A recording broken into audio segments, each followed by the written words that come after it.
And a 1 and a 2 and a 1, 2, skiddly do. Welcome, my friends. Hello, hello, hello. On a Sunday afternoon, Sunday late afternoon, Sunday early evening, whatever you want to call it. It is a little after 5, so far later in the day than we usually get out here. And I wasn't going to do it, but I'm doing it. And I wasn't going to record either, but I'm recording. Anyway, what is it that I'm talking about? Well, a podcast where I run. The name of the podcast is Ride Along with Run Man. I'm your host, Run Man. I don't know why I'm making my voice so smooth and jazzy. I've been experimenting a lot with singing in relaxed ways with my throat recently. Maybe that's why. I'm just it feels velvety and smooth. It's good. But before getting into anything, meat and bits of the subject matter at hand, if there is any to be had, and there's no guarantee that there is, we'd best begin actually running. So let's do it. Oh yeah. Okay. Whew. All right. Let me do this really quick. Okay. Hopefully that didn't just blur everything out. I just moved the wire a little bit. But yeah, here we are. We're out here together on the road. Just like always, like old times. It's been a few days. I've run a couple of times these last few days, but I have not podcasted. I have not podcasted since I decided to nix, I believe it was episode 42, where I was just a little too loopy for my own damn self. Whew. So this is going to be the new episode 42, if I remember correctly. I haven't actually been in the YouTube Creator Studio for a while, so I guess we'll see. Anywho, body check-in. Legs are feeling good. No blisters. They all just ended up kind of healing and relaxing. That's been nice. My tibialis is feeling pretty decent.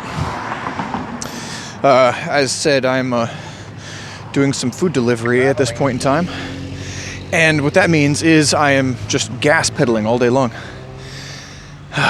But today I gave myself a day off. Oh, it's so good. It's so very good. And yeah, so today we're not gas pedaling like crazy. Instead, we're foot pedaling like crazy. So I still have to lift my feet. And I've always been a little bit loath to do so. It's kind of the opposite of my regular walking style, where I will catch myself constantly walking almost exclusively on the pads of my feet. It's a springier feeling. But I think after years of doing it, some tendons get accustomed and other muscle groups are a little unhappy with that. So I think my tibialis muscles, it's kind of like my legs are good at pushing and not great at pulling. But we've been doing some core work. We've been incorporating hip flexor raises with weights. And we're getting some leg lifts and stuff as well. And we're starting to get some results. And I think after, 6 weeks since I began delivering food? Ever since then, and ever since a couple of weeks ago when I really dialed back my tibialis raises at home because I was going overboard and I was getting an ache. I still have a little bit of one, but I find that we've adjusted a fair amount. There's definitely like a murmur of in my right foot, my right shin, where that tendon is like, okay, we spent like 5 hours with you doing this motion yesterday and the day before, 6 or 7 actually, and the day before. So, you really want to keep raising the foot, Justin? Why not rest and repair? And I say, nay. Rest and repair is great. But I know, I'm not going to say I know the difference between discomfort and pain. It's just a volume thing, and depending on how you look at it, those two words can usefully be described on a continuum, or they can be described, depending on what you're trying to do, or they can be described as completely discrete units of experience. So, and you know me, I'm going to view most things on a continuum most of the time. And one of the best things about running is that it really does take me into high resolution, a lot of pixels on that picture of like this continuum, if it is such a thing. And right now I'm viewing it that way. Oh, is this fairly uncomfortable or a little tiny bit painful? And then you throw in that, every mood that I'm in is going to change that. And you've got a really interesting setup happening for a paradigm of introspection. All suffice to say, all of this merely to say, we're doing pretty damn good. The outside of both of my legs, like the sciatica area and the really big, like, hamstrings are a little tight. In the future, I'll be pledging a loose stretching regimen. Go back to my yoga ways a little bit and incorporate some of those opening poses and whatnot to my game. It's funny, when doing split squats, I get caught in so many places. My balance is not the best at all. My waggle factor, where my knee goes left or right, out of alignment slightly, not the best. Not the worst, but not the best.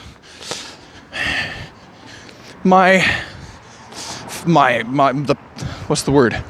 The perpendicularity of my torso to the floor, not the best. I'm doing more of an intersecting thing. I'm more of at an angle than a nice right angle, so to speak. And you really do want a nice upright torso for these split squats. It seems to take some of the tension out of the lower back. So we got to practice that too. And then when my right leg is the one that's behind me, I find that I'm putting effort into my right leg to try and support the left leg as it squats down and I lean forward into it. So I'm exhausting my right leg quite a bit doing that. These exercises, they're worth a lot. Oh yeah, and then there was the one that I was thinking of when I brought this whole subject up, but I haven't actually broached it yet, and that is the massive and powerful hip flexor opening aspect of it.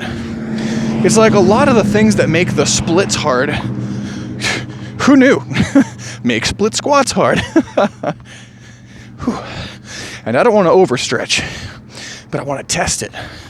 So, there's that. Physically, I'm almost capable of sort of maxing out the zero level of those split squats. I can almost do 25 good ones if, like, hell is on my back and I'm staring down the barrel of a demon. I don't know. Of a demon's 44, Like, push comes to shove. But that is a tremendous amount of motivation I have to summon, and that does wipe me for a while. I like how in the ATG system, most of the exercises are done bi-daily or tri-daily or with longer periods of time, once weekly, that kind of thing. In between usages of whatever pose, whatever stretch, whatever squat, whatever, I respect that and I like that. But if it takes more than a couple of days to recover from something, I'm considering that I might have gone too far. And then there's like the next level of discomfort, which is like, oh yeah, it aches, but not in like that semi-tasty way. It aches in that weird, burny, stretchy way. Kind of like how if you have a piece of string and you pull it really, really, you take it by both its ends and you pull it tight really, really quick. That twang. It's like that where it's like, I don't know if it wants to do this. Particularly if the string is very inflexible. And I guess that's what I'm getting to here. That's the difference between strength and what they call ability in that system. The ATG system. I don't know exactly where I stand with it. I'm not sure if I could take the meaning of ability correctly. I believe it means strength through range of motion, or applicability of whatever you're trying to accomplish through a range of motion. So you can do a low squat just as well as you can do a high squat. That might be what they mean. I don't know. This is all me combing free information. Believe you me, time is coming up soon when I will be quite happy to throw some money at these people who have helped my life so much. And I can support them and gain more benefits in a more organized way from the programs and protocols that they offer. Not just in the ATG system, but everywhere. There's a lot of good stuff in the world, and I can't wait to be in a position to share a little bit more and give a little bit more. Show some love, show some gratitude. Hey, that's part of the reason why we do this podcast. We can shout people out, like Knees Over Toes Guy. We can shout groups out like the Athletic Truth Group, which Knees Over Toes Guy is in. In fact, we can do a further shout out by using Knees Over Toes Guy's actual name, Ben Patrick. Rock on, Ben. Rock on. Yeah. I was gonna cross the street right there, but I didn't. Maybe I should have. Who cares? Who really cares? Beautiful day. That's who cares. I had an idea about maybe making a turn up here. I don't know how far I want to take this today. Because it's been a while since I applied myself, I kind of do want to do like a bigger, sexier run. But I also really want to get back to my super lazy day off. And really just milk it. And I haven't done a workout today. So when I get back, I'll have a brief grace period and then some weights and, oh, you know what? Yeah. We're going to take a conventional route. We're not going to go anywhere crazy today. We're just going to do the regular thing, and I'll tell you why. I want to end up close to my house at a local dollar store where I intend to buy myself some shaving razors because I'm on like the 10th use of my last one, and the blades on this razor are actually chipped. I actually sliced my lip a little bit time before last. I kind of got the hang of it the next time, but these are razors. Best to get the hang of them, yes, but also best if they meet you halfway. You know what I mean? You know what I mean. Yeah, man. Yeah. Y'all know. It smells like pizza. Oh my God. A gentle reminder, I haven't quite eaten enough today. I had those carbohydrates that we all love so very, very much. I had a few mouthfuls of noodles. Thank goodness for those, and thank goodness for Tabasco, two of my favorite things in the entire world. Perhaps they don't love me the same way that I love them. Story of my life. Me and food and me. Tonight might be a chili night. Yeah. You know, that turkey chili, the first one I made, was just the other day, and it worked out really well. It's a lighter meat. It's a good meat. I ain't got a problem with turkeys.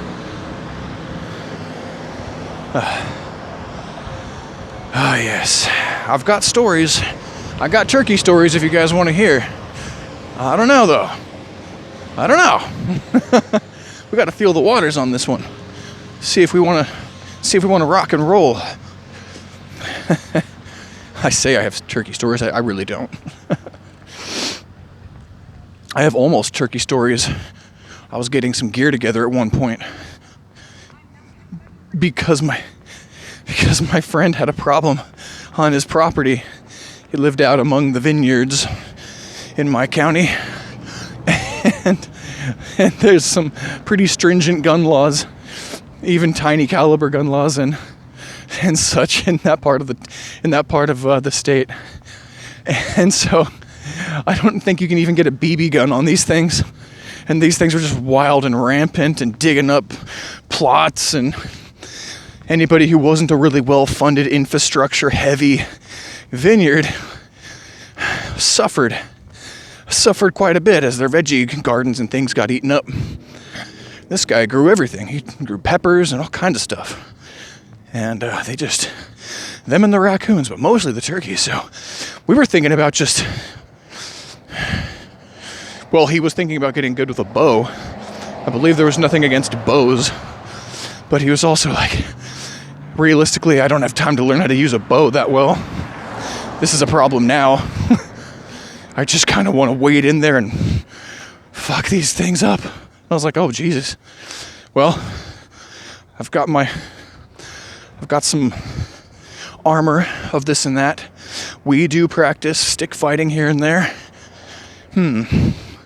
We should just get in there and fuck them up. Let's take our blades and fucking fuck them up. Childish thoughts never came to fruition. I remember that time in my life clearly because I actually had to think for a second, like I'm a tiny little pink flesh creature. Like, I'd be happy to kill and eat a turkey, but apparently they're really fast. And apparently they can get off the ground enough, so you'd have to sneak up on them. But what if you snuck up on them too well?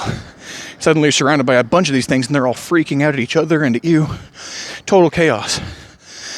There's a reason why they call birds of that type raptors. It's like chickens. You can see the raptor in the chickens. You can see the raptor in turkeys. It's maybe vestigial, but they have those claws on them, don't they? And they are a little bigger. The ones that I was thinking about were pretty big. And I thought to myself, man, my neck is really easy to cut. My neck is probably thinner skinned than their necks. And their necks look naked and vulnerable. So what am I going to do? Jesus. Realistically, I was still ready to do it, but tentative. And as it happens, childish dreams often fade with a lack of constant momentum building. Like, maybe we could have amped ourselves up and made it happen, but that just wasn't in the cards, man.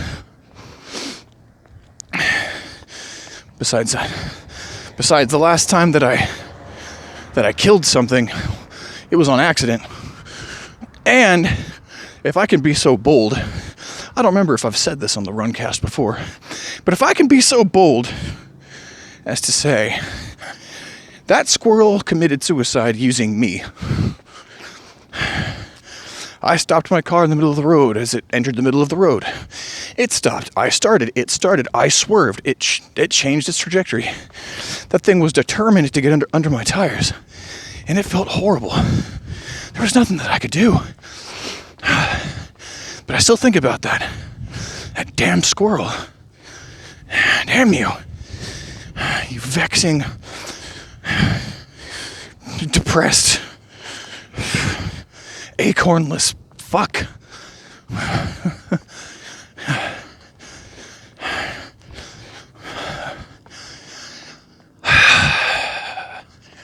These roads.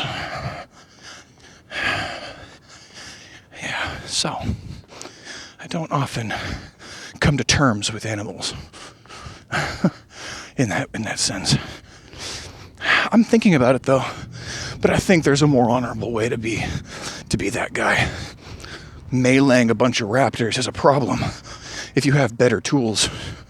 Bows would have been a better tool because you can get better shots and you can probably make a kill easier. I don't know. Never tried to shoot a bow before. Never spent 5 years learning how to shoot a bow and hit the side of a barn, much less a turkey. Also, there's a reason why people use scatterguns and birdshot. on small, fast-flying creatures. Because they're goddamn hard to hit. I wouldn't want any creature to suffer unduly. That was also a part of the internal dialogue, like, wow, what if I really mess up a few of these things, but can't get to them for minutes because I'm holding off the other turkeys, supposing I come out on top? Which is a wild idea, just to engage the turkeys. How far I am from the cavemen of the past. My body thinks it's a caveman, but there's no threat. We have a word for that in gaming culture. I've been coming off a lot of gaming tutorials and gaming videos today. I've been interested in learning about a couple of the games that I play. So I took to the internet, and people were full of opinions like they always are. But it was entertaining, so I had a good time. But anyway, competitive gaming, there's a term called nerfing. It happens a lot in games that are alive. Living games are games that are being updated and modified as time goes on in real time. I've played many living games. I still play a few living games. I'll play a little bit of Minecraft here and there. That's a living game. But the one that I was thinking of today was Paladins. Because it's, well, to be completely honest, it's free to play. It's also... It's so many terrible things. From the dollar store, coupon cutting looking screens, the endless menus and options. The endless... They don't stop you from doing things by throwing commercials at you, like Plants vs. Zombies number 2 does. That's why I'm not playing Plants vs. Zombies number 2. I'm playing Paladins. You can spend money in Paladins, they want you to, but you don't have to.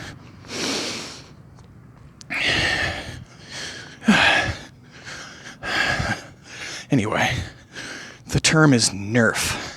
It's when they take a character or a mechanic of the game that people were exploiting or that was working out really well for people in general, and they either remove the feature or they minimize the effects that the feature empowered the players with. This happens all the time. For example, in the Paladins game, there's something about sword-wielding maidens. I love it. Till the cows come home, I love it. There's this Valkyrie Phoenix shotgun sword combination using chick that I fell in love with when she emerged onto when she became a character in that game. Her name is Furia. She has a double-barreled shotgun that's also a sword, because that makes any sense. She's got wings and shit. She'll throw fire at you. She'll bring her sword down in a column of fire. It just launches itself at you. Oh, that'll paralyze you and burn you alive. Or, depending on options that you choose, you can use that beam to heal people if you so desire. To heal your own people. A little tricky. It's kind of slow-moving, but a little tricky. Anyway, Furia did what was done to Furia was done to most of the champions in that game, where they got introduced later. They weren't among the core 10 or 20 characters. They got introduced. Now we're up to 50. There's 50 of these characters. Fury was the 30th or something like that. And she was so freaking powerful. She was so freaking powerful, it was nutty bears. So I saved up the money. They let you sample these characters before you have the chance to slog for 20 hours to accumulate the points to get that character without paying for them. So I did. I slogged. And after I got her, I slogged some more and got a special costume for her where she's actually wearing armor and not just a TNA explicit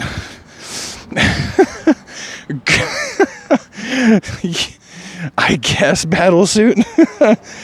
Yeah, so I got her some serious full plate armor, which is cool because it looks pretty realistic, actually. It's like there's no nipples on a breastplate with this armor that I got her. But through this process, I noticed how she was so freaking overpowered when she was first introduced, like many of these champions are when they're first introduced. And then players play and people complain. The developers smack themselves in the head and say, what the hell have I done? And they, you guessed it, nerfed her. They nerfed her a couple of times. And I still love her. I still love that character. Anyway, caveman self gets nerfed too. My caveman self is definitely at odds with the nerfed environment because people adapt to their environments because we're living things. I would say we're hyper adaptable because of our minds. I'm using mine while doing things like this podcast to curb the effects of the nerfing of the world. I mean, look at what I'm running on. I'm running on dead, black, artificial turf where grass can't grow and bees can't hide in and snakes, most of them, can't camouflage on, and it's all very well to do. I live in a hilly area, which the state that I live in is in some places very mountainous. And even then, it's just so easy to get around. It grips my shoes.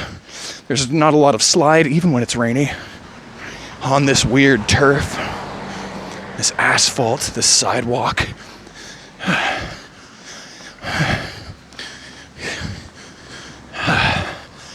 Nerfing. So I'm trying to unnerf myself a little bit by providing myself with a bit more tribulation. Make myself a little bit less pincushiony. Be a bit more of a carrot and less of a tomato.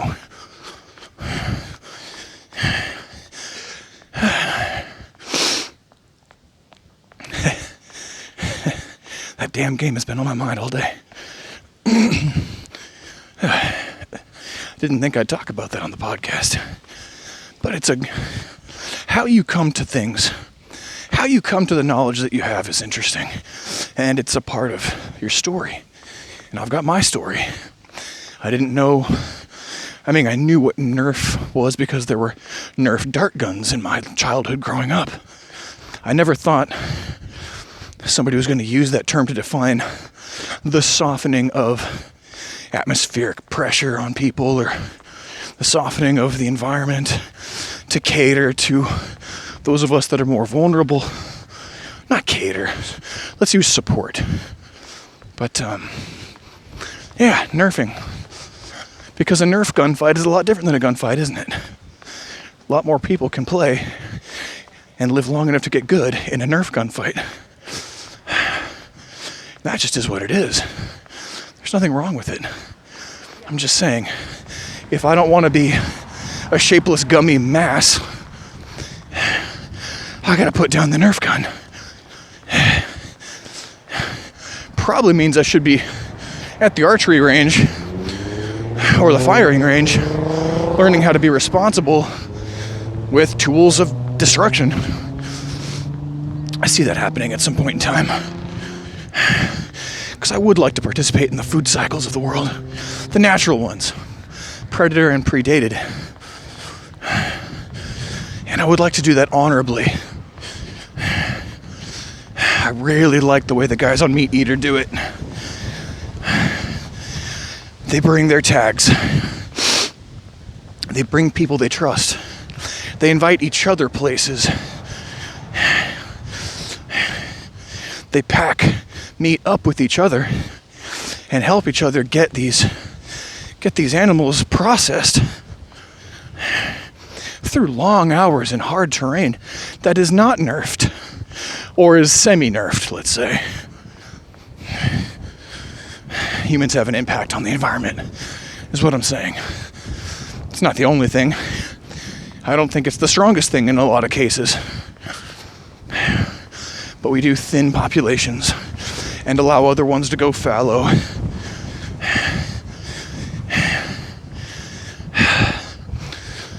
Stephen Ranella talks a lot about, he's the meat eater guy. He's a pretty cool dude. He shoots left-handed and he's got a real American voice. I can't do it. Or can I? Today I'm doing it. No, can't do it. I would need to be very loud to do his voice right because my throat just doesn't want to go there. It's kind of the opposite of how I've been treating my voice.